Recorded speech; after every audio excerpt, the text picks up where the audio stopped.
યાત્રા કરવા માટે આપણને ક્યાંય પણ જવાની જરૂર નથી. બધાથી સારું અને મોટું તીર્થ આપણું મન છે, જેને વિશેષ રૂપથી શુદ્ધ કરવામાં આવેલું છે. પરંતુ આપણે સાચા ખોટા વિચારોથી તેને દૂષિત કરી નાખેલું છે. તેને શુદ્ધ કરવા માટે એકદમ સારો અને સરળ રસ્તો છે. તે આપણે ઘરે બેસીને પણ કરી શકીએ છીએ. તે છે ધ્યાન.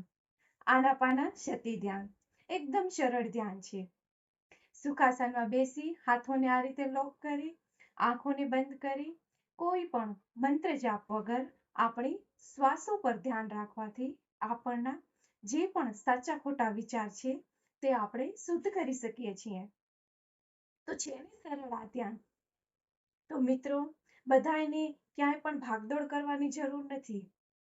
ઘરે બેસીને આસાનીથી સરળતાથી આપણે ધ્યાન કરીને પણ બધું જ સમજી શકીએ છીએ, બધું જ જાણી શકીએ છીએ. તો પછી આ ભાગદોડમાં શેના માટે પડીએ છીએ?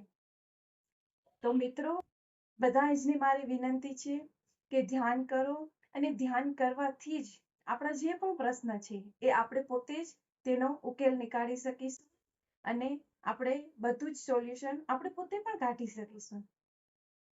ધન્યવાદ.